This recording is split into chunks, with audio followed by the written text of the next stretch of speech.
회원 컨설팅 연구소에서 들려드리는 사람들이 물으니 회원이가 답을 한다는 인문해답 시간입니다. 오늘은 어떤 질문이 먼저 올라왔나 살펴볼까요? 안녕하세요 선생님, 저는 결혼하고 40년째 재테크를 하면 돈을 까먹는 똥손입니다. 열심히 벌어 집을 사면 고점에 사고 주식도 고점에 계속 마이너스입니다. 사주에 돈복이 없는 건지 고민이 많습니다. 퇴직이 다 되어 가는데 자녀 결혼도 있고 돈을 써야 하는 일도 많은데 집도 커서 매매해야 하고 주식도 미래 보장이 없으니 정리해야 하는데 마이너스 25% 정리하고 마음을 편히 사는 게 좋은 건지 끝까지 원금 회복될 때까지 기다려야 하는지 60세가 되니 답답합니다 라고 되어있네요. 답답하겠죠. 부자면 뭐 답답할 일은 없는데 답답했죠. 근데 이 사주상 재물운이 있는 사람도 있고 없는 사람 있는데 그거는 맞습니다. 진짜 사주상 불로소득이 있는 사람도 있고 없는 사람도 있는데 그거는 사실 맞는데 그렇다고 해가지고 그것에 너무 매몰되면 안 된다라는 것이 저희 사주입니다. 사주대로 만약에 산다 그러면 그럼 거기에만 살지 굳이 할 필요는 없잖아요. 사람은 기본적으로 사주는 30%를 들고 나오는 거지 30% 이상 들고 오는 법은 없습니다. 절대로 30% 이상 차지하는 것이 아니한다. 자기가 개척해야 된다. 자기가 개척될 해목이 이렇게 70%는 되는데 왜 자꾸 매몰되나요? 근데 저는 이런 얘기를 하고 싶은데 주식을 투자할 때 절대로 이 매몰 비용이라고 있거든요. 매몰 비용. 매몰 비용이다. 이 말은 이미 과거에 지나가 버린 비용이다라는 거죠. 뭐 저는 항상 그런 얘기를 듣는데 예를 들어서 똑같이 만원을 주고 샀다. A라는 주식을 샀고 B라는 주식을 샀다. 만원. 그런데 알고 보니까 A라는 주식은 자꾸 오르고 있어요. B라는 주식은 자꾸 떨어지고 있어요. 사람들은 통상 어떻게 되냐면은 오르는 주식은 내가 2만원 됐으면 만원이 됐다고 막 팔아 제낀다라네요. 팔아요. 근데 이 만원 주고 산 주식이 만약에 8천원 됐다. 그러면 안 팔고 있어요. 왜? 내가 손해봤거든요. 그러나 정당한 투자자 입장이라면 요 과거에 A 주고 만원 주고 산 거나 B에 만원 주고 판 거는 과거의 매몰 비용. 매물이 뭔가요? 땅속에 파묻혔다. 더 이상 캘 수 없는 비용이잖아요. 그러면 어떻게? 오른 주식을 팔면 안 되겠죠, 그렇죠? 떨어진 주식을 팔아야죠. 그래야 손해가 덜 보는 거지. 그래서 이제 저는 이렇게 떨어지는 주식을 과거의 시점에 과거의 투자 비용은 과거다. 그런 말 있잖아요. 뭐 과거는 현재에 있기 위한 과정이 자꾸 과거에 하나만 유담이지만 내가 이쁜 여자를 봤다. 이쁜 남자를 봤다. 그러면 과거에 누구라고 따지면 뭐 될까요? 과거에 그 사람이 어쨌든 간에 현재 내 옆에 있고 내한테 잘해주고 내한테 좋으면 되는 거죠. 그렇죠? 근데 과거에 계속 거기에 얽매이면 되질 않다. 본인만 손해다라고 말씀을 드리고 싶은 거죠. 신은 공평합니다. 신은 공평하고 예를 들어서 이런 경우가 있죠. 예를 들어서 지식을 준 게 있고 재산을 준 게 있고 다 다릅니다. 지식을 준 사람한테는 돈을 안 줬고 또 재산을 준 사람한테는 지식을 안 줬어요. 두 개 다 주는 법은 없거든요.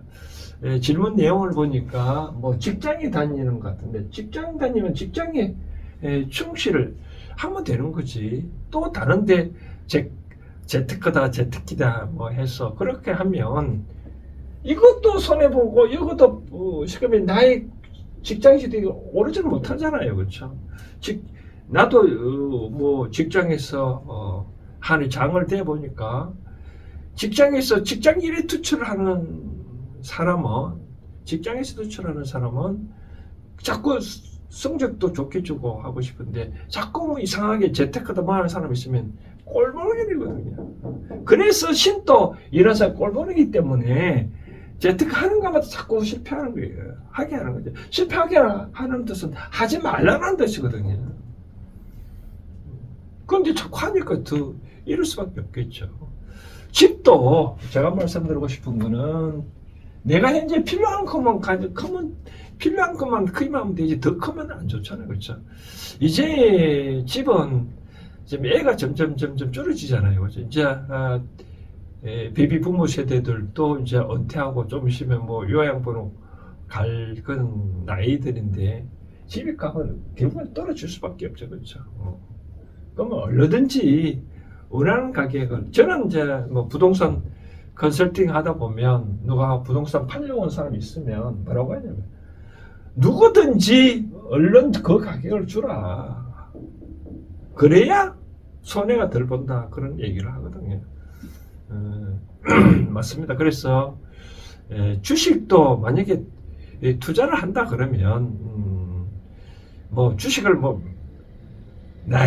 우리가 그런 말 있잖아요. 계란을 한 바구니에 담지 말라라고 그런 얘기를 많이 하잖아요. 그래서 저는 이제 주식을 만약에 투자를 한다면 뭐 자기 월급에 이 돈은 없어도 된다는 그런 적금 형식으로 A라는 주식을 선택하고 A라는 주식을 산다는 말은 A라는 주식이 과연 나의 사고, 나의 이념하고 똑같냐라고 한번 살펴봐야 되겠죠. 그 회사가 추구하는 방향이 예를 들어서 그 회사가 추구하는 방향이 뭐 이상하게 게임만 한다. 그러면 내가 게임 싫어하면 이런 주식을 사면 될까요? 안 사잖아요. 사면 안 되잖아요. 그렇죠? 그것처럼 내가 나의 이상향하고 맞는 거고 앞으로 계속적으로 회사가 꾸준히 성장하고 이렇게 있다면 이런 주식을 계속 사모으는 거죠. 그렇죠? 그런 적금 형식으로 만약에 내가 한 달 월급이 만약 500만 원이다. 그러면 이 돈은 없어도 된다는 정도라면 한 뭐 10% 정도, 5% 정도 계속 이 주식을 사모으면 장기적으로 회사는 성장을 하거든요. 그럴 때 이제 나중에 필요할 때 팔아서면 되는 거지. 뭐 내 자신을 왕창청 이쪽에 꼬를 박는다. 절대로 신은 두 가지 다 주진 않는다라고 명심을 하셔야 되겠습니다. 그래서 결론적으로 어떻게 할 건가? 지금 또 늦지를 아니하다. 내 분수에 맞지 않는 집 크기라면 처벌하는 게 맞는 거고 주식도 이미 빠졌다면 만약에 이걸 갖고 있으려면 회사에 한번 성장성을 한번 보시면 됩니다. 예를 들어서 그 회사가 주가가 상장해서 계속 이렇게 오르고 있는 추세면 이렇게 변곡점이 있을 수도 있겠죠. 그렇죠. 그런데 회사가 이렇게 내리막이 타고 있다. 그러면 이런 주식이라면 당연히 처분해야 되고 장기적으로 이렇게 오르고 내리고 예를 들어서 이런 경우겠죠. 내가 이렇게 샀는데 지금 이거 떨어졌다 라고 하더라도 장기적으로 이렇게 추세선을 보면 이렇게 증가할 수 있잖아요. 그죠? 이런 주식은 갖고 있어야 되겠지만 그러나 장기적으로 자꾸 이렇게 꼬꾸라지는 추세다. 그럼 이런 주식은 처분해야 되겠죠. 그렇죠? 그런 차원에서 주식은 결정을 하시면 되지 않겠나라는 생각이 되어집니다. 자, 명심할 것은 신은 당신한테 두 개는 주지 아니한다. 두 개 다 주면 불공평하잖아요. 그렇죠? 누구는 다 주고 누구는 안 준다.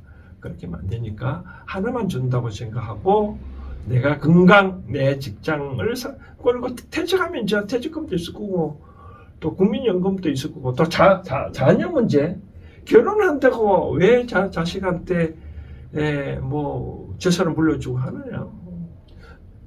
요즘 자식은 똑똑해서 자식이 결혼하는 건 자기가 다 알아서 하니까 오로지 나의 노후만 신경 쓰면 된다. 그래서 너무 자녀에 대해서 자녀는 대학교까지 공부시킨 것만이라도 끝이라고 생각하시면 됩니다.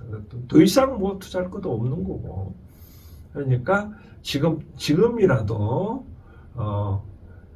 본인이 하고 싶은 걸 이런 방향의 차원에서 하시면 된다라고 말씀을 드리고 싶습니다.